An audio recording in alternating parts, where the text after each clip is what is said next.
О, нарешті ми знову з вами. Сябры, вітаем вас. Я Валер Руселік, альбо блогер Дорога, і побач са мною таксама легенда. Тут нейкі у мяне панядзелак сустрэча з легендамі.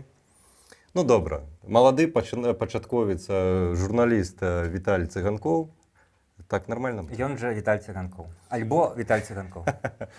Карацей, сёння у нас на сэнсе Віталя Цыганкоў. Вельмі рада цябе, Віталь, бачыць. І паспрабуем сёння разгледзець, што на гэтым тыдні такое адбылося.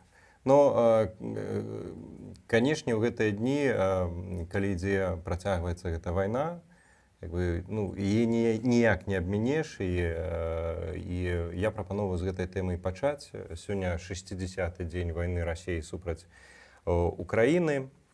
Беларусь у гэтай вайне таксама удзельнічае. Рэжым Лукашэнкі удзельнічае на баку Крэмля, на баку Пуціна, а беларусы удзельнічаюць на баку украінцаў. Гэта добраахвотнікі, гэта валанцёры, гэта дыяспары, шматлікія актывісты, гэта таксама рэйкавыя партызаны ў Беларусі, таксама іншыя неабыякавыя беларусы, якія дзейнічаюць, ладзяць рознага кшталту антываенныя акцыі. Дык вось, што на гэтым тыдні такога назбіралася ва ўсё гэта? Беларускі гаюн сказаў, што 85% расійскіх войскаў выйшлі з тэрыторыі Беларусі.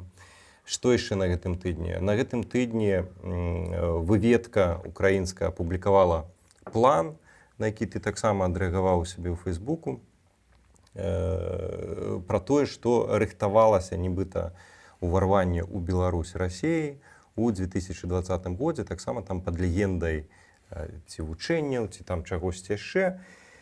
І таксама Кремль заявіў чарговы раз, МЗС Расіі заявіла пра тое, што трэба абавязкова, каб Лукашенко сидзеў за сталом перамоваў. Таксама паўтарылі яны сваю візіту мантру. І вось ад самога Лукашэнкі прагучалі заявы пра тое, што да ўсіх краінаў суседзяў, што давайце жыць мірна. І сёння цікавае інтэрв'ю з'явілася Арестовича, расійскаму выданню «Медуза», дзе ён распавёў пра тое, што з Беларусі ўжо такой пагрозы няма практычна. І болей за тое ён кажа, што у іх ёсць інфармацыя, якую ім прадстаўляюць у тым ліку і беларускія апазіцыянеры, пра тое, што Лукашенко намагаецца пераабуцца ў паветры, намагаецца даць сігналы захаду, нейкія перамовы весці пра тое, што гэта Пуцін вінаваты, а я што? А я нічога. Я за мір ва ўсім свеце. І вось пералік всех гэтых падзеяў прымушае мяне задаць пытанне, якую з іх мы будзем па чарзе спачатку абмяркоўваць. Усё ж адразу. Ідзі размову. Я бы з гэтага вылучыў вось тое, што мы вынеслі да нас на анонс, на карцінку, якая на нашым стрыме. Там стаіць такое пытанне «Акупацыя Беларусі». І вось у мяне такое пытанне, выйдуць зараз войскі, частка выйдзе, ці выйдуць яны цалкам, ці атрымаецца у Лукашэнкі пераабуцца, і атрымліваецца Беларусь зноў застанецца з ім, зноў застанецца у руках, у кляшчах Пуціна, альбо ўсё-такі будуць дапамагаць скінуць яго заходнія краіны, таксама Украіна, магчыма, іншыя нашыя суседзі скінуць, каб пазбавіцца беларусам акупацыі як лукашыстамі, гэтак і крамлёўцы. Там. Як я вывернуў? Зразумела. Все роўна, тут два пытання розных, паспрабую па чарзе. Спачатку, то, што мы называем акупацыя. Першае, любое вызначэнне можна долга занудна гаварыць, што трэба спачатку правільна там вызначыць і ўсё такое. Гэта заводзіць любую дыскусію в тупік тым людзі, якія хочуць аддаваць. А што такое вось каханне, вызначымся. Потым уже будзем пра яго спрачацца. Што такое акупацыя, да? В гэтым жа сэнсе, калі проста трошкі это слово девальвіравалася, калі некаторыя, можа быць, найбольш такія эмацыйныя, зацятыя людзі 20 гадоў кажуць пра акупацыю Беларусі, як мінімум года з 96-го, калі пачаліся всякія інтэграцыі інтэграцыйнае этой пагаднення, і все акупацыя. В этом сэнсе это волк, волк, волк. Крычаў волк, і вось калі сапраўды волк, што адбылося зараз 21-22 годзе, то ўжо людзі не адчувалі гэтага адцення, дзе яна рэальная, а дзе яна тая акупацыя, пра якую 20 гадоў нібыта ўжо і таксама і была. І таму зараз, калі вот расійскія войскі выйдуць, то зноў-такі пастае пытанне, што все, акупацыя закончылась? Калі яна была звязана з расійскімі войскамі, якія на тэрыторыі Беларусі, як нам гаварылі. А цяпер, калі яны выйдуць канчаткова, значыць, все, ура, ніякай акупацыі. На самой справе, конечно, гэта значэнне больш згадана, і все мы в аналітычных, публіцыстычных перадачах гаварылі, як павялічвалася ступень залежнасці Александра Лукашэнкі, скажем так, ягонай улады, цяперашняга рэжыма, што заўгодна. Паўзучая акупацыя, да, пасуе тут? Ад Расіі, ад Крымля, пасля вось жніўня 2020 года, калі ён перастаў быць легітымным, першае, самае главное, называе в вачах уласнага беларускага народа, б в вачах захаду, c фактычна і в вачах таго ж самага Крымля ён стаў полулегітымным, і яны вырашылі гэта па магчымасці максімальна па паўнаце выкарыстаць. Ну і выкарысталі. Вось уцягнулі яго ў гэтую всю фактычна вайну з Украінай, то я пагаджаюся з тымі глядальнікамі, якія лічылі, што даволі давно Пуцін, напэўна, сказаў Лукашенко. Ну, разам з тым не лічу, што ён адразу там, як казалі, восенню 20-го ўжо сказаў ему, Лукашенко не той чалавек, якому можна сказаць такі вялікі секрэт. Ён же пойдзе всім разбалбоча. Ён же яшчэ разбалбоча это заходнім партнёрам, і за это яшчэ запатрабуе нешта, глядзіце, які я тайну вам выдал, дайце мне крэдыт. Так што я думаю, па-першае, сама Москва... Ему так намекнули, сказали, сама Москва, что... это план это мела, безумоўна, але мы ж памятаем, што, можа, хто не памятае уже, што першы вельмі напружны момант был весной мінулого года, калі Расія ўжо сцягнула тыя ж самыя 100 000, але там адбыліся нейкія званкі, перамовы Пуціна з Байденом, і яны неяк тэму прыкрылі. Ну, а адкрылі ее вось праз 9 месяцаў ужо в цяперашнім лютым. То бок, ясна, што планы былі, распрацоўкі былі, вось, але зрабілі не тады, калі палічылі магчымы. Напэўна, Лукашенко сапраўды да апошняга альбо да канца ўсё не ведал, альбо сапраўды, як ён, памятаеце, першы дзень выказваўся, што я ж тут з прэсы даведаўся, што з беларускай тэрыторыі.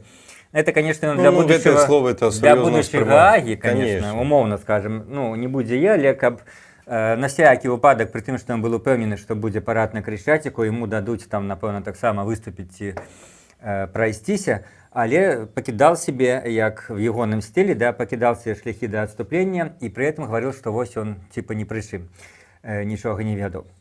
Але, вот гэта пра цяперашнюю вайну. Калі пра гэтыя дакументы, вот другі аспект гэтай тэмы акупацыі, гэтыя дакументы, якія былі апублікаваны украінскай выведкай і сыгралі сваю інфармацыйную ролю, то я наконт іх даволі скептычна, менавіта канкрэтна наконт гэтага дакумента даволі скептычна ставлюся. Першае, трэба сказаць, раз уж вы згадалі мой допіс, там тады прыйдзецца займацца трошкі самаадставаннем, тых думак, якія там выказваў. Нават яго адкрыць? Да, нет. Першае, што вось Расія рыхтуе акупацыю Беларусі. Вот сенсацыя. Вось дзіва, што у дзеда барада сівая. Такая народная прыказка вось ёсць. То есть ніякага дзіва тут няма, да? І гэта, калі мне в стратэгічным сэнсе, гэта думка, што Расія нейкіх чынам рыхтуе, падрыхтавана да акупацыі не толькі палітычнай, але ваеннай Беларусі, натуральна, я абсалютна згаджаюся, што недзе ў іх ёсць распрацаваныя планы, як в Савецкім Саюзе былі в кожным там штабе, нават дакладна я ведаю, там людзі, якія служылі, расказвалі, планы захопу танкамі Парыжу, Бону, вось, это не ажыццявіліся. Як у Гітлера былі планы захапіць Брытанію, высадзіць десант, распрацаваны, натоўпы генералаў распрацавалі, яны не ажыццявіліся. Як у той жа Расіі зараз былі планы захапіць Кіеў за 3 дні, так і засталіся для гісторыі планамі. Так і цяперашні Крэмль, безумоўна, мае в нейкіх штабах планы, як в выпадку чаго, в нейкай сітуацыі крытычнай ці в нейкай ваеннай сітуацыі, в сітуацыі, калі там беларускія улады стануць там антырасійскім, у них ёсць планы захопу Беларусі. Іншая справа, што эта сітуацыя можа ніколі не наступіць, в такой форме канкрэтнага ваеннага захопу, і яны застануцца як планы захопу Парыжа і гэтак далей. А што канкрэтна гэты дакумент, ён пакідае ўражанне ў мяне скептыцызму па некалькіх прычынах. Па-першае, вельмі он так своечасова всплыў, калі Макей там, не так уж непасрэдна, ну але некалькі тыдняў таму піша лісты сусветнай буржуазіі, то есть кіраўнікам краінаў захаду, што давайте перагорнем старонку, мы не такія кепскія. Череда неблагоприятных там вот так вот событий. Добра вы Макея працытавалі. Да, ну так атрымалася, што вот мы тут всіх сажаем людзей, забіваем і заодно удзельнічаем в вайне, але ну давайте будем аднаўляць дыялог. И при этом мы никого не выпустим. Да, аднаўляць дыялог. Вось. І тут такі якраз дакумент, который Макей, ну не будем казаць, чаму ён там з'явіўся ў украінскай веткі. Як мне задалі такое пытанне, што ж это выходзіць, што этот дакумент зараз выгадны Макею, а чамусьці ў публікуе украінская ветка, ну а чаму бы не? Таму што ну, украінцам стыкнуць лбом, так сказать, Лукашенко і Кремль, это вельмі трэба. Украінцам ну, любую нанесці шкоду вось гэтаму так званаму, так сказать, аб'яднанню Саюзу Беларусі і Расіі. Дуэту дыктатару. Да, вельмі трэба. Яны, конечно, сваіх трэс. Але вот Макей гэты дакумент, напэўна, Захад таксама зараз заходнім дыпламатам паказваюць, глядзіце, у расейцаў былі планы захапіць нас пасля жніўня 2020 года. То бок, калі бы Лукашенко скинули гэтыя дэмакраты, апозіцыянеры, якіх вы, так сказать, падтрымліваеце, то што было б? Тут былі бы рускія танки. Только Лукашенко можа. Вот это все Макей, ну, з рознай паспяховасцю гадамі прадавал на захаду. І хтосьці клюваў на Макей, это. сам Лукашенко. Да, в 15 годзе вот яны реально там выборы прошли. Ну не то, что Захад поставил на Лукашенко, а нічога не прадпрымаў, каб штосьці Лукашенко пахіснула. Памятаеце, это было на фоне 14 года, Крыма и Донбасса. И тады беларуская позиция была такая, что ну нельга выходзіць на площадь. У Захада была позиция такая, не трэба тут войны, хай диктатура. Да, и сама белорусская позиция нават не ставила пытание площади протестов, покольки а то вот Путин придет. Ну, после 14-го все это заглохло. Ну, там еще в 15-м все-таки варто отзначить, что и кандидаты, нібыта альтернативные Лукашенко, ну, были такие, их там а это не мае значения. С натяжкой ну, не добра, назвать, Короткевич что... была не такая уж яркая, что Тихановская была ярчей в том сенсе на момент жніўня 2020 года. Абсолютно неподрыхтаваная была. Але при гэтым... Это не важно особо кандидата. Тихановская не ездила у Россию, не пропановывала у интервью еще 2 додатковые термины для Лукашенко, як рабіла гэта ну да, ну Короткевич, много дае пытання, але я кажу, все-таки важно в дадзеным выпадку не особо кандидаток, тым больш, калі ён не вельмі моцнае ожидание людей. Люди вышли в 2020 годзе, ну, так сказать, не за конкретное прозвище Тихановская, хотя, ну, безумоўна, многие паважалі і цэнілі, але ну, просто за як пратэст супраць. І вось гэта, ну, вот, повторюся, документ. Зараз, я упэўнены, Макей і его команда, ну, хорошо гучыць, Макей і его команда. Вось, яны прасоўваюць на Захад як доказ таго, што, ну, не трэба вось змагацца з Лукашенком, а то будзе горш. Только Лукашенко можа адбіць тут Россию. Глядзіце, да, мы далі тэрыторыю, мы не могли по-іншаму, а теперь мы уже выводим войски, теперь уже мы, гляньте, мы уже снова выгоняем Россию з нашей тэрыторыі. Ну, перестаньте вы санкции, перестаньте вы нас подрубать. Вось то, что спрабуе доказать офіцыйны Мінск. Ну, і вось уласна, я тады паўтару сваё, можа, ну, такое размытае пытанне было на пачатку, але па сутнасці ты падвёў якраз сябры, дарэчы, наконт таго, што я Віталю тыкаю, а ён мне выкае. Мы ўжо ці на ты, але ён мне калісьці сказаў, што з-за таго, што вось ён прафесійны, высокакласны журналіст, ён не можа... Я не могу перебудавацца, я привык в эфирах на вызусе. Таму вы, калі што, не думаеце, што я хамлю паважанаму чалавеку. Тут в эфире он не хаміць, а там в жыцці ён всякі бывает. Абодва. Абое. Дык вось, пытанне наконт таго, наколькі атрымаецца, наколькі вялікія шансы таго, што у Лукашэнкі атрымаецца пераабуцца. Бо, в прынцыпе, а ў чым розніца-то? Калі раней Захад у тым жа 15-м годзе сказаў, ну, абы не было вайны, хай уже там это будзе дыктатура, чаму не можа паўтарыцца, альбо наадварот, чаму можа паўтарыцца вось эта сітуацыя, што яны скажуць, ну, окей, не ўвялі танкі, а паабяцалі, як бы і добра, і все, і сидзіце. Все радикально изменилось, все кардинально изменилось. Весь 2020-2021 год – это первое, другое, но война с Украиной. И теперь в стратегичном сенсе, я думаю, что не удастся ему выкликать хотя бы нейтралитет Заходу, а покольки, ну, уже хотел бы в рай до грехи не пускавить. Так шмат ён нарабіў за гэтыя 2 гады, и, может быть, без войны бы шэп ну нават былі б нейкія можа быць размовы, калі ну рэалпалітык тым сэнсе ну не можем мы его скінуць, так ладно будзем дзейнічаць з тым, што ёсць, мог бы так захад і думаць.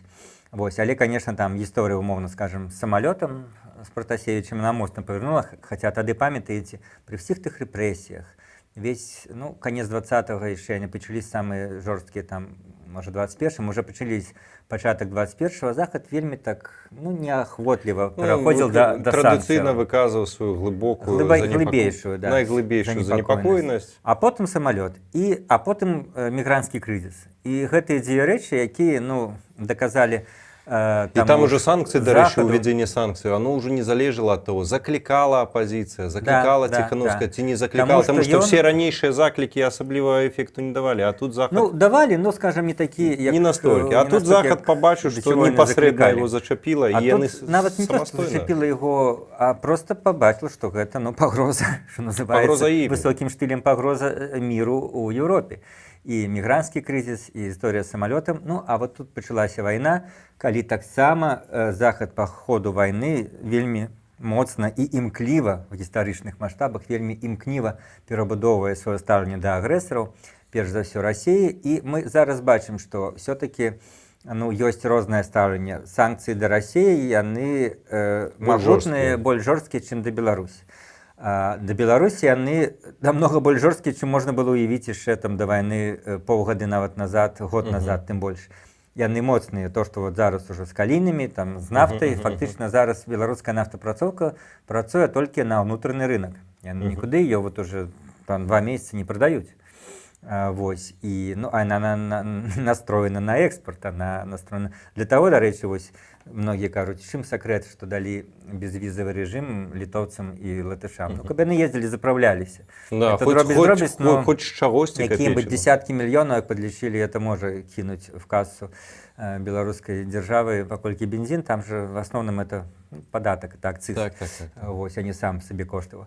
Вот, так што і санкцыі сур'ёзныя, і сапраўды, што бы уже не было зараз пасля, ці выйдуць войск ці не, Беларусь разгуляла ролю суагрэсара, памагатага, ці там, як прыводзілі ну, людзі, аналітыкі, палітолагі, там не трэба быць супер вялікім палітолагам, каб знайсці гэтае вызначэнне паводле вызначэння ААН.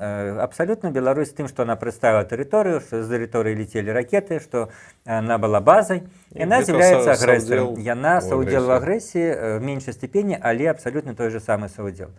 І цяпер, ну, конечно, Лукашенко пачынае круціцца ў тым сэнсе, што, ну, калі раптам яго любімая Расія не пераможа, а калі атрымае істотную паразу, тут некалькі варыянтаў, а не пераможа, б там умоўная, скажем, замарожанасць канфлікта, вот, захопіць што-то і будзе стаяць, а С, ну, параза дастаткова істотная в той ці іншай ступені, то там жа пачнуцца не толькі санкцыі, а ўжо нейкія кантрыбуцыі і гэтак далей.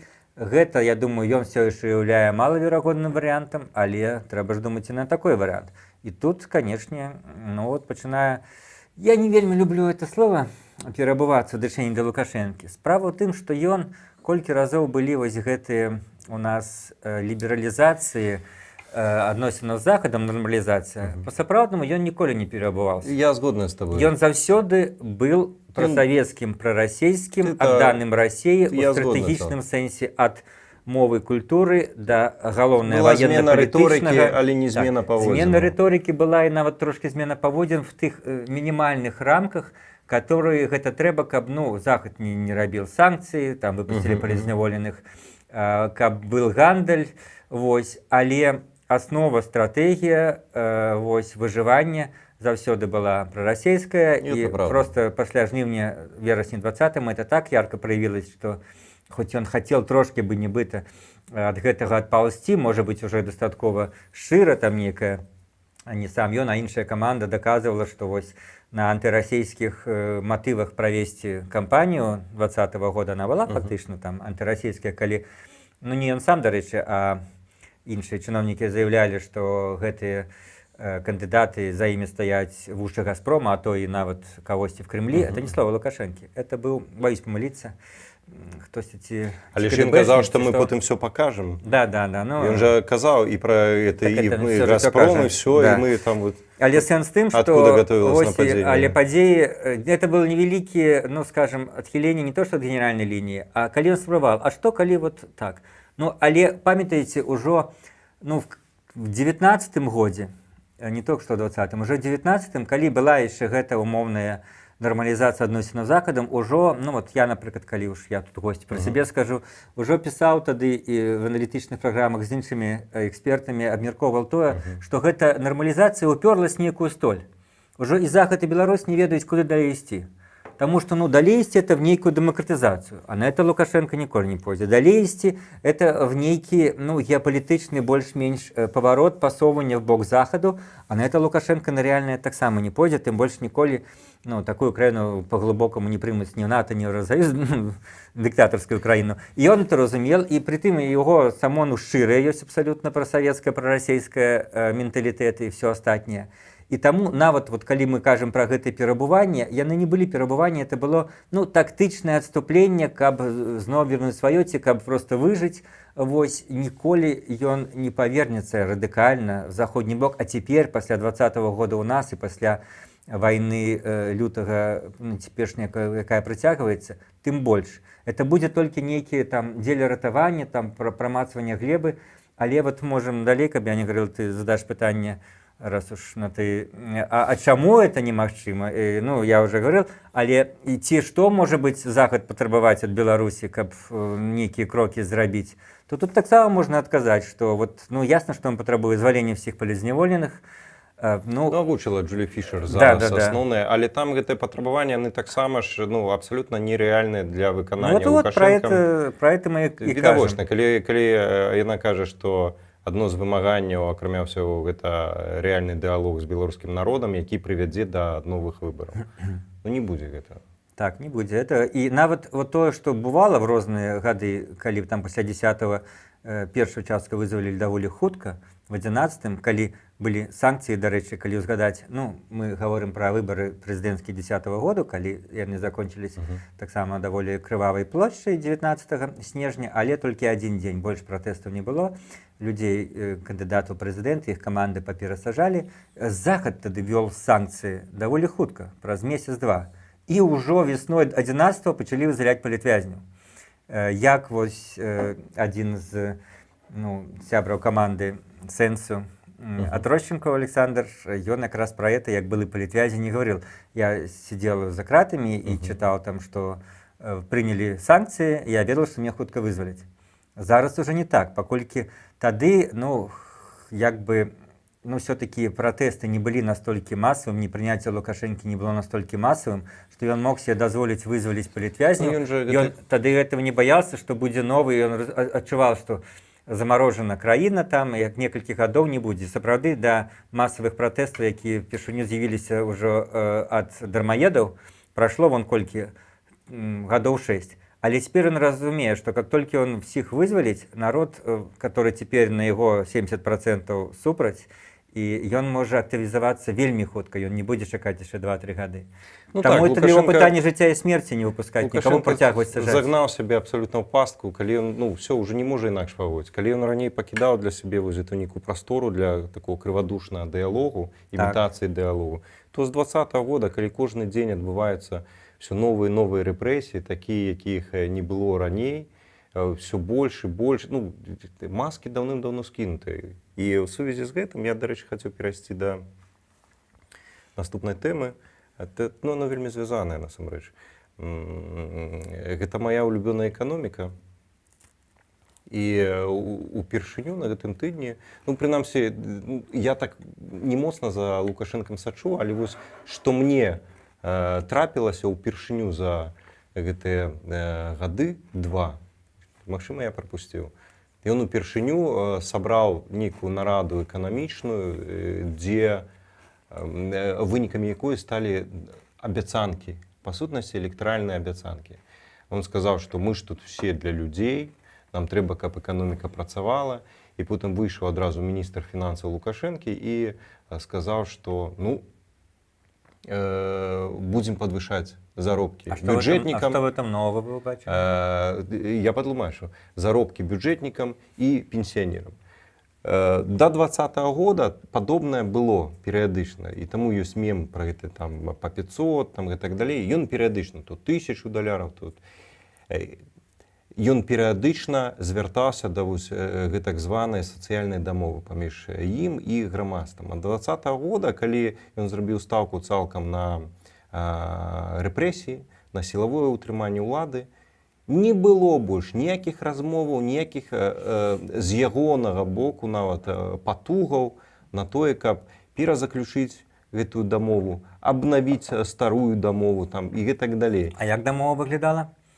Мы даем вам некий уровень экономического добробыту, а вы не лезете в политику. Так, не лезьте в политику. Тому, коли народ полез в политику, дамова была скончена, разорвана. Ну, ось цікава завага. Так што, тады атрымліваецца, ён зараз адчуў, што народ ён адбіў ужо ахвоту лезці ў палітыку? Ён так думае, напэўна. Я думаю, што ўсё-такі не. Калі ён літаральна перад гэтым праводзіў нараду, на якой абураўся, што мала рэпрэсіяў. Літаральна перад гэтым. І таму казаць пра тое, што все, народ уже не хоча, так ты ж толькі што патрабаваў, каб больш рэпрэсіяў. Таму я тут як бы... Не то, што ён так думае, ён хоча так давесці народу, што дайце мне слово. Все, палітыка ўжо даўным-даўно. Да, палітыка скончылась, вот цяпер я зноў пачну то... Гэта вот такая ёсць ілюзія, ну, скажем, гэта для прыгожых, ну, нейкіх словаў, таких публіцыстычных, і все мы можем часам хужыць, нічого в этом кепскага, што вось его ўжо не цікавіць там меркаванне народу. Вось, или дыктатары не цікавіць. Так не бывае такіх дыктатараў, якіх зусім не цікавіць меркаванне народу. Ну, ён жа ведае пра тое, што 97% беларусаў не хочуць вайны, у тым ліку ягоныя прыхільнікі. І я згодны, што гэта таксама ўплывае на тое, што ну давайте тады не пра вайну будзем гаварыць. Адбіваўся ад таго, што ввесці войскі. І тут, в адрозненне таго, што таксама ёсць людзі, якія сцвярджаюць, што там інфармацыйная бурбалка, што ён не валодае ўсёй інфармацыяй, валодае. Я так перакананы і па рэпліках, і калі ён просто так нахабна хлусіць, людзі думаюць, ну не можа же чалавек, ведаючы інфармацыю, так хлусіць. Можа, это я таксама, калі цэлы артыкул пісаў, пачынаючы з 95-го года, калі там хлусня на хлусне, і літаральна хлусня в эту ж хвіліну, калі вось збілі дэпутатаў Верховного Совета, якія пратэставалі супраць рэферэндуму, ён прыходзіць в Верховны Совет, іх там гвалтоўна выцягнулі, збілі ОМОНаўцы. Ён прыходзіць, кажа, вот сёння ж я вам покажу відэо, як яны спакойна самі выйшлі. Не то, што там праз 5 гадоў вы станеце лепш жыць. Это такая хлусня, якая не зусім хлусня. Ці там я што-небудзь там зраблю добрае, там прыму. Это дзе можа быць хлусня, якая ну, не атрымалась. А тут ён хлусіць і праз дзень все могуць праверыць, што ён нахлусіў, і ён не саромеецца хлусіць, скажа, сёння ж я вам покажу это відэо, гэту касету ніколі нікому не паказалі. Як этих дэпутатаў дасюль. Ніхто її не бачив, акрамя самого Лукашенка. Да, акрамя які, як казалі, любил глядзець на эту касету, як там его ненавидимых БНФовцев збіваюць. Дык што з этой сацыяльнай дамовай? Да. І ён ведае прыблізна, ну, гэтыя ж лічбы сацыялогіі, хто его любіць, хто не любіць, вот, але ну, як не вяртацца да эканомікі? Просто тады ну, не было магчымасці. Зараз, тым больш, калі тут такі ж фактор. Калі ўзмацняюцца санкцыі, пачынаюцца рэальныя праблемы, вот такім вот заявамі там публічнымі, што мы вот там павысім что-то, гэта, ну, нібыта у нас все нормально. Вот не глядзячы на санкцыі, мы можем, жыццё працягваецца, мы можем нешта падвышаць. В принципе-то кому-то там, в какой-то сфере, там, пенсионерам, ці кому подвысить там на пару рублёў пенсию, это ну, не проблема в любой момент для державы. Можно тым больш, гэта ж ужо, все это уже инфляцией забрано у людей. Вы ж помните, калі пачатку войны, что адбываецца, ну, хоть мы з вами не беларусы, но мы ж маем все это сваяковы, фотографии, цены, як яны подскочили вслед за доляром, доляр стал 3,2, 3,5. Вось. И цены на процентов 60-50 по многих категориях, особливо импортных, рванули. Ну, а тут на 5%. Доляр вернулся на 2,7, 2,8, а цены не вернулись. Кто ж коли вертал цены? Нет, тем больше они еще боятся этой, ну, предпринимальники цены, что эффект войны снова будет, и снова будет доляр расти, белорусский рубль падать. Да вот эта инфляция, это офіцыйна уже перавысіла гадавы план, а неафіцыйна, яна чаму афіцыйна? Бо яны беруць самы такі прымітыўны кошык. Так. Хлеб, соль, цукар там. А умоўна непрымітыўны кошык, там бананы, там ці больш нават складаныя прадукты, которые людзям патрэбны, там калбасы, там яны намного больш павысіліся. І вось цяпер, конечно, можна павысіць штосьці. Па-другое, все-таки курс будзе падаць, так што павышаць можна, але вот это вот такое менавіта заява, што, маўляў, все спакойна, глядзіце, якая у нас дзяржава, пра народ клапоціцца, нават падвышаем нейкія там заробкі ці нейкія там пенсіі. Я на днях размаўляў, выстаўлю, дарэчы, не дайшлі рукі, не паспеў у сябе на канале размову з двума эканамістамі, Львом Марголіным і Ярославам Раманчуком. Я размаўляў якраз з імі вось пра гэтыя абяцанні заробкаў, пенсіяў, падвышэння. І яны казалі, што найбольш рэальны, не адзіны, але найбольш рэальны сродак, каб падвысіць гэтыя пенсіі, гэтыя заробкі бюджэтнікам, гэта уключыць друкарскі станок.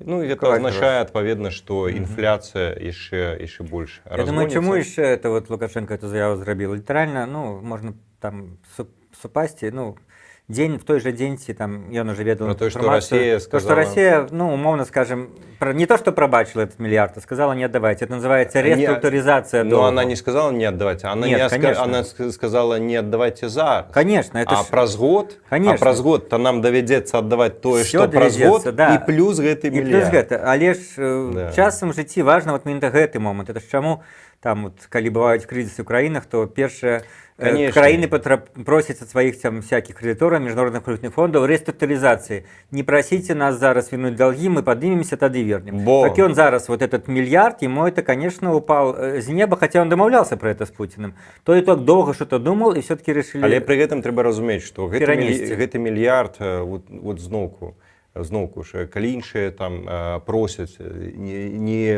вымагаць ад нас зараз, каб мы паспелі зарабіць і вам аддаць і так далей. То бок гэты ж мільярд, который быў запланаваны ў бюджэце, каб аддаваць, вось вызваліліся грошы, іх жа можна было пусціць на нейкія там, я баюся гэта слова ў беларускім кантэксце, рэформы, на нейкія інвестыцыі, на нейкае развіццё, каб паспець падзарабіць зараз. Але што мы бачым? Адразу пайшлі абяцанкі, што давайте мы параздаем, при этом мы не навучимся и не сможем там организовать хоть штосьці, где мы могли зарабляць, гэтыя грошы кудысьці ўкласці и так далее. Знаешь, вот вертаючыся до пачатку размовы в этом пытанні, что чаму? Бо и репрессии захоўваюцца, и вот теперь эканамічны популизм, паколькі, аднымі репрессии яны все-таки працуюць больш для варожага сегмента грамадства. Для самого актыўнага, каб не актыўнічалі. А вось гэтые падвышэнне умоўнае бюджэтнікам, гэта все-таки больш да таких, альбо нават калі яны, мы ведаем, што яны ёсць, прыхільнікаў Лукашэнкі, альбо да больш нейтральных людзей. Любые способы трэба спрабаваць, каб заявіць, таксама што... для тых, хто стаміўся. Ёсць жа вялікая частка такіх людзей, хто папросту стаміўся ўжо за гэтыя 2 гады, выйшаў людзі на эмацыйнай хвалі, а ёсць пэўны адкат, і гэта таксама тая частка грамадзянаў, на якіх можна паспрабаваць неяк паўплываць. Я абсолютно згодны. У мяне там ёсць наступныя тэмы, але они такі не вельмі звязаныя, то я, можа, пару пытанняў з нашага чату. Я думаю, они будуць не горш. Вожык Патрыёт пытае, які практычны вынік можа даць стварэнне пастаяннага прадстаўніцтва дэмсілаў ва ўкраіне? У меня ёсць маё меркаванне. Давай твоё. А ты пакуль пап'еш гарбаткі? Клас, я ця лаўлю на слове. Гэта вельмі добра, што будзе гэтае прадстаўніцтва, пра якое заявіў кабінет Ціхановскай, што будзе прадстаўніцтва, яны адкрыюць, бо гаворка вядзецца пра суб'ектнасць і палітычнае прадстаўніцтва беларусаў у свеце, якое ажыццяўляе сёння Святлана Ціхановская, яны маюць свае прадстаўніцтвы, самае галоўнае, у Літве, ёсць у іншых краінах, у Польшчы ёсць, калі будзе зараз яшчэ ва ўкраіне.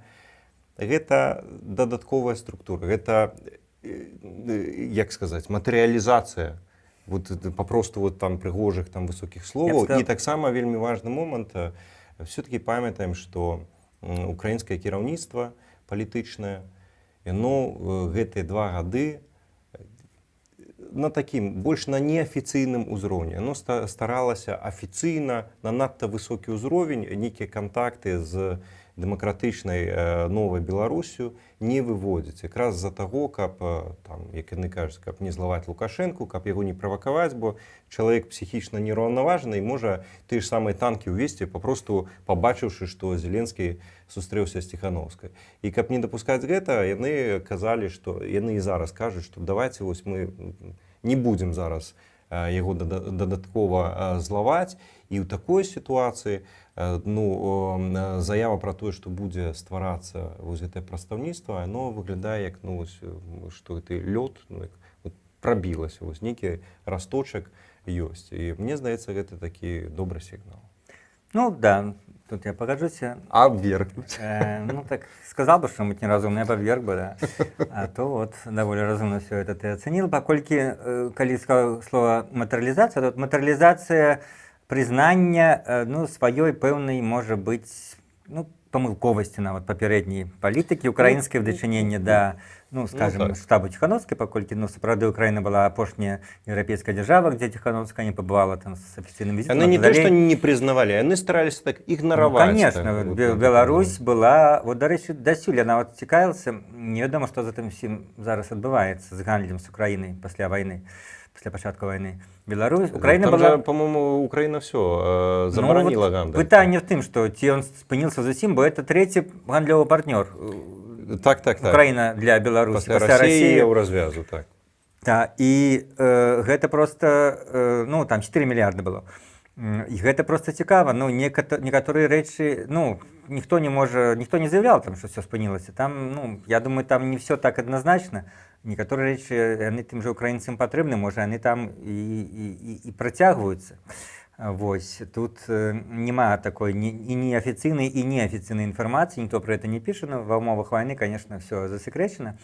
Але в палітычным сэнсе так, гэта тое, што асабліва важна на фоне таго, што пэўны час, першыя асабліва тыдні вайны в украінскіх сацыяльных сетках быў такі хейт, скажем, недобразычлівасць на адрес беларусаў.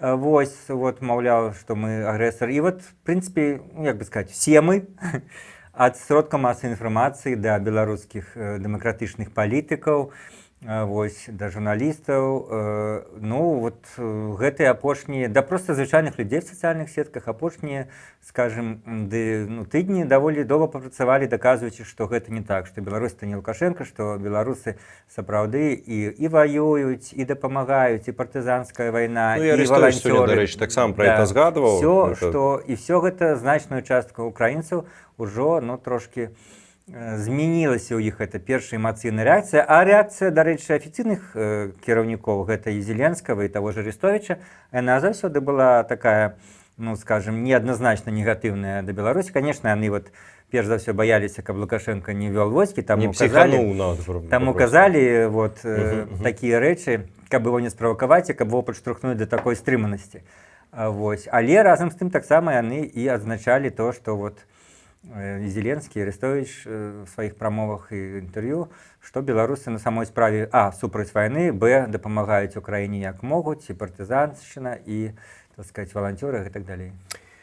Спадзяёмся, што мы адказалі на ваше пытанне. Таксама вось моя улюбленная экономика зноку. Ирина Слыш нам пишет: как вы думаете, что предпримет власть, когда экономика войдет в настоящее пике, когда станут заводы типа МТЗ или БМЗ, когда придется увольнять людей и так далее? Речь о том, что это все-таки достатково таки, вариант, не то, что малоимоверный, а то, что не отбудется в один день. Гэта все паступова, і паступова ўлада, адпаведна, будзе адаптавацца.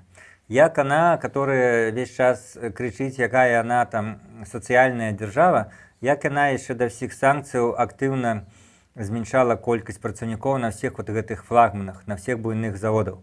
Паколькі вот беларуская эканоміка, яна што сябе ўяўляе, калі так коротка, тое, што зарабляе даволі паспяховы, ну, то, што мы в шырокім сэнсе называем прыватны бізнес, вось, ад айцішнікаў да кафе, да прыватных прадпрыемстваў, вось, гэта ідзе ў бюджэт, а з бюджэта гэта ідзе ў дзяржаўную эканоміку, якая проедае все это. Которая просто проедает. Да, то есть богатые это такие делятся с теми бедными, якія на самой справе не павінны былі быць беднымі, бо іх і больше ресурсаў, і ёсць, ну, мільярдные поступления в эту промысловость, в эту державную, за кошт чего они там ганарацца, что у нас есть там МТЗ и БелАЗ, вось, але, ну, в любой іншай экономике нормальной этого не могло быть так.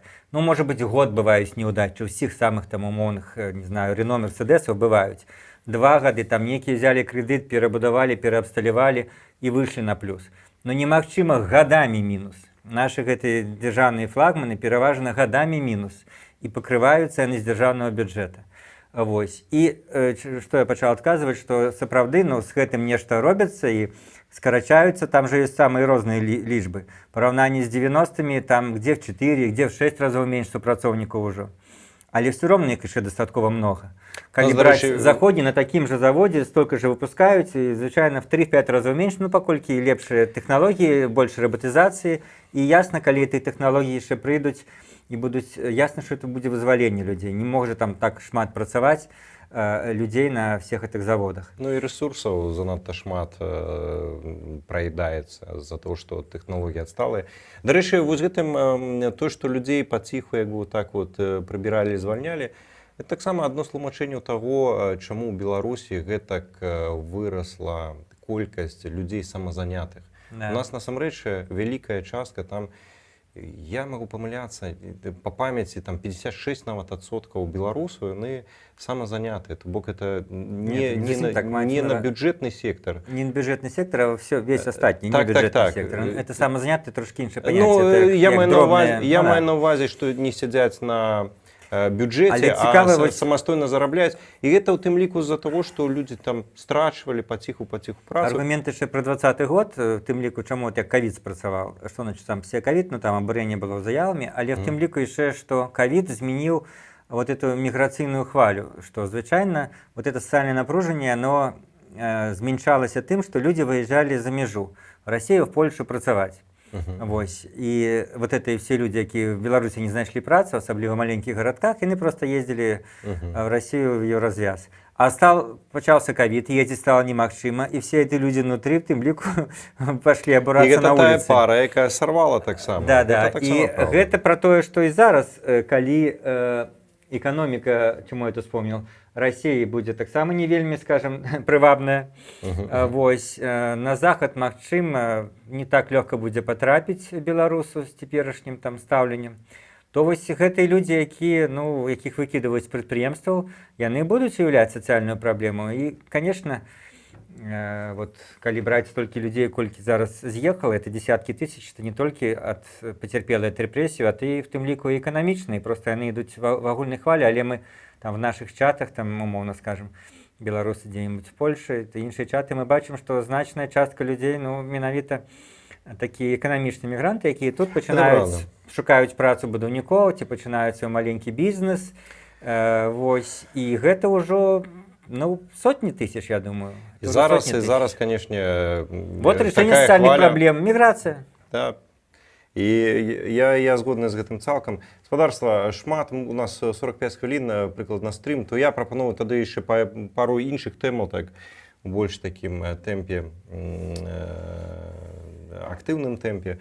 Шуневіч, усе мы памятаем гэта аматара чекістаў, які быў міністрам унутраных справ Лукашэнкі.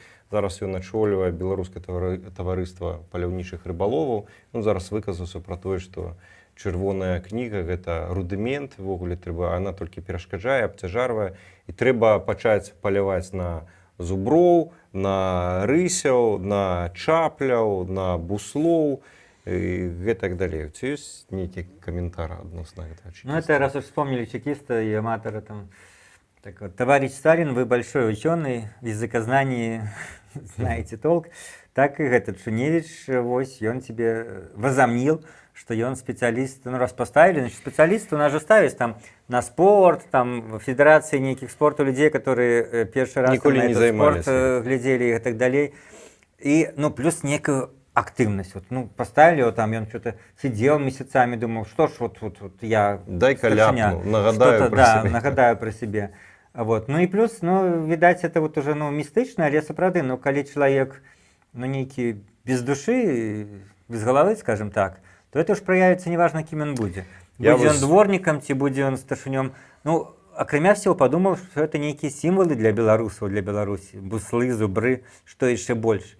Вось. Нават калі б там некие, может быть, Чалавек подставы же не ёсць. народжаны ў Беларусі, адкуль он там з Ну вот Луганшчыны. именно, я уж это не хочу это брать, да. Но гэта вось чисто, калі человек уже ператвораны в некую такую функцию его карная, и он уже не может нигде. Вот поставь его дворником, он будет карать тех, кто там наступил на его там метлу, калі это магчыма. А тут он будет карать зубров, этих буслов там. Пастаўля Паколькі лясной нічого не гаспадаркі ўмее. будзе расстрэльваць дубы і так далее. Я з гэтым цалкам згодны. Наступная яшчэ такая тэма на гэтым тыдні. Это такі асабісты, можа, такі боль. У горадні, у адной са школаў, хаця не толькі ў адной, у розных школах, гімназіях горадні прайшлі заняткі памяці, забыць немагчыма на тэму зверстваў фашыстаў, геноциду беларусаў. Вот, калі хто забыў, гаспадарства, у нас год гістарычнай памяці, дакладней бяспамятства, ён працягваецца, і вось там паказвалі пра зверствы нібыта фашыстаў у Беларусі, геноцид беларусаў, ілюструючы гэта фотаздымкамі блакаднага Ленінграда, а таксама распавядаючы пра саюз беларускай моладзі, дзе вось чырвона-белыя сцягі, і што гэта удзельнікі геноциду, хаця все мы памятаем, што там была непаўнагадовая моладзь, у которой не было зброі ў руках, і нават калі б яны былі не патрыётамі Беларусі, а такімі ідэйнымі нацыстамі, якіх малюе прапаганда расійская і лукашэнкаўская, то яны б фізічна не маглі бы учыняць нічога дрэннага. Ці ёсць у цябе нейкае У тлумачэнне? меня есть один до гэтай тэмы Альбо вельмі рэпліка. важны і такі істотны стратэгічны каментар. Бо, ну, все астатняе так больш-менш зразумела, гэта у іх с этим геноцидом ясно, что все это политично, как вытеснить там, как вот представить там Захад. Ну, всё і это каб за- паказаць, што БЧБесы, як яны да, называюць, да. это вот нацысты. Это, ну, все, змагання, як у Лукашэнкі змагання з беларускай мовай, это его психологічныя комплексы. Он жа з гэта і пачаў сваю... Выкликанные тем, что его политичные оппоненты и в Верховном Совете, когда он стал президентом, были переважно белорусскомовные, БНФ. И он их ненавидел персонально и принес все это на белорусском мову. Уже не будем говорить про то, что теща его была наставницей белорусской мовы, магчыма, и он свою ненависть оттуль еще копал, но это уже ладно. Это такая черная ирония, может не ирония, мы не можем так докладно ведать. Але сэнс вось, ну, в гэтым змаганні сапраўды перанесці, зневажыць, вселях сплюжыць это вось наши нацыянальныя сімвалы. Але тут ёсць вот больш стратэгічная ремарка, про якую хотел сказать, что адбываецца апошнія, ну, можа быть, 1,5 гады, не адразу пасля 20-го, але паступова, што з'явілася. Гэта нейкія расійскія наратывы вот у гэтай беларускай, скажем, прапагандысцкай машыне. То, што раней яны адрознівались, яны былі іншыя. Яны нават часам в тыя ж самыя гады так званай нармалізацыі адносінаў з Захадам, яны не паўтаралі расійска. А уж тым больш, калі пачаўся там Крым, Донбас, то яны адстаранялись, то расійская там забивать украинцев, белорусская пропаганда была «мы за мир», «мы за то, каб все жили мирно». Вось. І оно так цягнулася літаральна да жніўня 20-го, калі оно рэзка, не адразу, але паступова стала паварочвацца на такія шавіністычныя расійскія рэйкі, прытым не толькі да сённяшняй сітуацыі, а нават там да мінулого. Мы бачым, як зараз наскокі на Каліновскага з боку людзей, якія займаюць афіцыйныя пасады.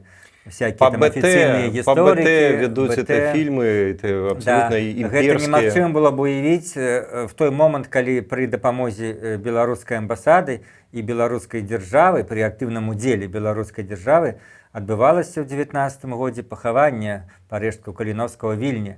Гэта аб'ектыўная правда, якую трэба ведаць, што беларуская амбасада і потым беларускае міністэрства замежных спраў прымалі в этом самы актыўны ўдзел. І выступаў там віцэ-прэм'ер беларускага ўраду Вільні, на тым трымаўся, што его хоць і абсвіствалі некаторыя людзі, але гаварыў па-беларуску сваю прамову. Цяпер гэты шавіністычны расійскі великадзяржаўны наратыў, ён з'яўляецца ў беларускіх прадзяржаўных СМІ, паколькі яны цалкам прагнуліся. Некаторыя з іх-то все жыццё былі такія. Яны просто ім церь сказалі, церь можна, но не сказалі, яны самі адчулі, што церь можна. Некоторые, ясно повернулись вслед за ситуацией. И поэтому, что самое страшное про войну, у нас так само отрознивалось, то, что не было такого отповедного, то, что Россия приблизно с 2005 года, на кон Другой светной войны, можем повторить. Это есть докладная дата. Знов. У нас не было Николи Знов доклад, у нас была некая смесь. Николи Знов это все-таки чисто больше уже заходние, украинские. Я маю на увазі, что все-таки не было такого... Можем повторить, в Беларуси не говорили. Да. Победобесия не было. Покольки в отрозне от русских у нас все памятують войну про свои семьи. Там а у них же большая частка территории это тыл был. И, калі памятаюць, то больш, так сказать, военные дзеянні, а не оккупацию, которая, все-таки невеликая частка справды. Але галоўнае, я свядома был, беларуская, улада не прымала этот расійскі наратыў, паколькі не было ў ім ніякага сэнсу.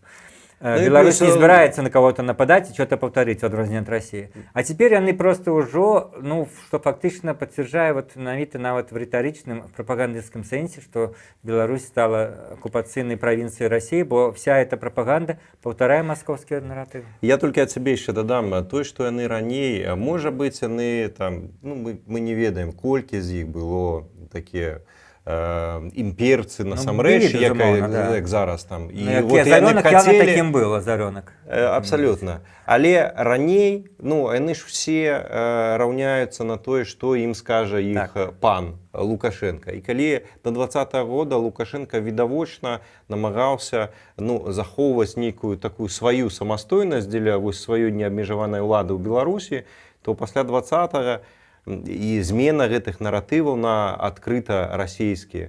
Яны ж таксама раней бы ніколі не сказалі, бо это быў бы замах таксама на уладу Лукашэнкі. Бо мы памятаем, напрыклад, што дагэтуль у Беларусі Мін'юст аднолькава не дазваляў рэгістравацца як і звычайным беларускім арганізацыям, гэтак не дазваляў прарасійскім гэтым адыёзным рухам рэгістравацца ў Беларусі. Яны таксама іх як бы адкідвалі, таму што гэта быў замах все-таки на ўладу Лукашэнкі. Посадили на этих, осудили, не посадили. Так, тых трох прапагандыстаў рускага мира, которые адмаўлялі беларускі суверэнітэт. Это было в 18-м, по-моему. Пасля 20-го года, калі Лукашенко канчаткова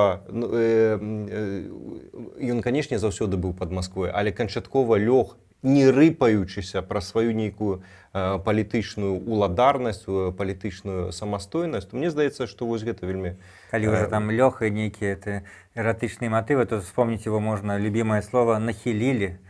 Его конкретно нахилили. А тебе я наконт этой темы только еще додам, что цікаво, что чиновники гарадзенские, они абралі цікавую дату для правядзення гэтых заняткаў пра геноцид беларусаў, нібыта вось там пасобнікамі Гітлера абралі якраз 20 красавіка, гэта нагадаю дзень народзінаў Гітлера. І што іх у галаве? Хаця б была б нейкая стройная схема, там ідэйная нейкая свая. Там такая каша. Не знаю, у тебя нема в гэтых тэмах, просто вспомніць, дарэчы, што даволі таксама прагучала ў ўсіх сацыяльных сетках. Нейкі расійскі генерал, можа, знойдзеш зараз яго прозвішча, не так важна, дарэчы, прозвішча не расійскае, но такое татарскае ці мусульманскае, то заявіў, што вось, нам не прывыкаць, мы і падчас Великай Отчыннай змагаліся з усім светам, вся Европа была супраць нас, і зараз будзем змагацца з усім светам. Вот он в школе не учился. Это ты про Вольфовича, конечно. Не, российский генерал, там один. Боже, там, да, и добрый ему дьякон, скажем, мовно, демократичный там дьякон Кураев, российский такие довольно активно в социальных сетках персонаж, и он процитовал Илью Эренбурга, который писал-то подчас войны, великий артыкул там в «Правде», где перелічваюцца все народы, якім удзячны Савецкі Саюз за то, што яны змагаюцца з фашызмам. Это там 41 год. І брытанцы, і французы, і галандцы, і нарвежцы, і палякі, і сербы. І ён кожны народ асобна пералічвае, як ён змагаецца там альбо на фронтах, альбо партызанах супраць фашысцкай Нямецчыны. І там вот 8-9 пералічэнняў, паколькі все сапраўды фактычна змагались разам з Савецкім Саюзам супраць фашысцкай Германіі. Да. Паслухай, у мяне было там цэлы шэраг яшчэ тэмаў, але 56 хвілін уже зараз. І я бы, можа, яшчэ одно пытанне ад нашых гледачоў задаў. У нас только 4 хвілін, да? Ну, в принципе, там можем потягнуть, ничего страшного, никто нам за это ничего не зробіць. Слухайте, ну ёсць класнае пытанне, тым больш чалавек сам і даў адказ на яго, што нам аблегчае задачу. Астрамост, чи цяжка вымавіць нікнейм, прашу не крыўдзіцца. Галоўнае пытанне зараз, што нам беларусам рабіць, і тут жа адказ. Трэба змагацца, нягледзячы на акупацыю. Што нам зараз рабіць, у якім кірунку рухацца? А ў чым сэнс жыцця, не задавалі там пытанне? Не. Што нам рабіць, да? Так. То есть ты думаешь, тут маё імя Зенон Станіславович Пазняк, альбо хто? Я памятаю, як што я павінен такія пытанні адказваць. Ну, мы ж павінны не возьму на себе, давай іншае, давай. Добра. Гаспадарства, вы самі адказалі, вельмі цудоўна адказалі на ваше пытанне. Добра. Ад Беларусь 1 ёсць пытанне. Обнаружены запасы нефти в Беларуси. Это способ обойти эмбарго для России? Не, ну это анекдот, ну в сэнсе, не анекдот, ну мы ведаем, Беларусь мае свою нафту, дарэчы, калі хто не ведае. Так, і дарэчы, хапіла бы, я памятаю падлікі, е б хапіла для того, каб вырабляць бензин для ўнутраных патрэбаў. Вось я настолькі вось бы хапіла. Не думаю. Значит, я памятаю такія лічбы. Можна пагугліць. Каля 2, ну уже менш мільёнаў тонн Беларусі здабываюць. І нягледзячы на все там загады, это не ўдаецца павялічваць, то бок знайсці. Калі зараз там, ну, что-то знайшлі, это не значит, что радыкальна змянілася. Это в рамках там 3, 5, 10% больш-менш будзе. Але Беларусь перарабляе і спажывае каля 20 миллионов, забывают только 2, то бок вот 10%. Ясно, что с гэтых 20... значит, перепродаюць. Для внутренних потребаў 6,3. Але гэтым, ну, для внутренних потребаў, так. Да, 6,3. Але гэтыя заводы, ну, павінны перапрацоўваць, иначе яны, ну, будуць пустую прастаивать так, и приносить минусы. Таму вот нам трэба каля 20 миллионов, каб и себе забеспечить, и перапродать. Так, и заробить. Так что, ну, этой белорусской ни за что не хопіць, але, вот, да, может быть, для некой вузки, там, для там бензину свайго хапіла бы, але ну вот, конечно, я таксама эту навіну бачыла, пацікавілася, там аб'ёмы прачытаў. Гэта все, ну, в некім стратэгічным сэнсе нічога не зменіць, там, ну, не намнога больш стане гэтай беларускай нафты. А я насамрэч не вельмі пытанне зразумеў. Это спосаб обойти эмбарго для России. А якім чынам? Ну, пытанні не павінны быць дасканалыя. Павінны быць дасканалыя мае адказы, а не пытанні. Я разважаю слых. Бо, калі гаворым пра эмбарго для России, яго яшчэ няма, па-першае. Па-другое, я думаю, што калі будзе эмбарго для России, для расійскай нафты, то у Беларусі, ну, для такіх аб'ёмаў это колькі радовішчаў трэба знайсці. Все цудоўна будуць разумець, што гэта расійская нафта і, адпаведна, аўтаматычна трапіць калі мы уже кранаем эту тэму, што нейкім чынам спрабуюць там абыходзіць праз Беларусь, ну, праз Беларусь не ўдасца. Калі там праз нейкі Казахстан, калі ўжо заявіў, што ён не будзе дазваляць абыходзіць расейцам санкцыі, і на што ўжо крыўдзілася Расія і Макей, то это заявіў Казахстан. А праз Беларусь расейцам не ўдасца абысці, паколькі Беларусь пад тымі ж санкцыямі значнай ступені, увага будзе да Беларусі, так што вот этот левы нейкі фільм зрабіць праз Беларусь Расіі не ўдасца. Я абсолютно згодны. Ну што, у нас 20:00, ёсць яшчэ пытанне, але, напэўна, гэтае пытанне будем шукаць на іх адказы разам з і тымі гледачамі, які нас глядзяць у запісы. Калі ласка, пакідайце свае каментары, свае адказы на гэтыя каментары, ставце падабайкі, дзяліцеся нашымі відэа, сэнс працуе для вас. Я нагадаю, па нядзелях стрымлю я, Валер Руселік, альбо блогер Дарога. У аўторак, чацвер гэта Фёдор Павліченко, Александр Атрощенков. Таксама у нас з'явіліся новыя рубрыкі. У нас ёсць, ведаеце, Александр Морозов з сваім меркаваннем. Новая рубрика з'явілася і у Лявона Вольска, дарэчы. Вельмі цікавая, раю таксама заходзіць глядзець. Хто ведае, магчыма, і Віталь Цыганкоў, ну, скажем так, дыпламатычна будзе з'яўляцца часцей у нас на сэнсе. Прынамсі, мы заўсёды яму рады. Віталь, дзякуй табе вялікі. Дзякуй за запрашэнне. Клас. Гэта быў... Майце сэнс. Вот. Гэта быў наш класны і сціплы госць Віталь Цыганкоў. Ну і я, Валер Руселік. Заставайцеся з сэнсам. Вот так трэба говорить. А я сказал, майце сэнс, то тебе такое. Дык может быть, новый, может быть, тут лозунг. з сэнсам, тут колькі можна ўсяго. Да. Напаўняйце сваё жыццё сэнсам. Рабіце секс з сэнсам. Ну, Всё, заканчиваем. Напрыклад, і гэтак далей. Мы, карацей, будзем абмяркоўваць сэнс па-за эфірам, спадарства. Дзякуй, што былі разам з намі. Да новых сустрэч. Счастливо.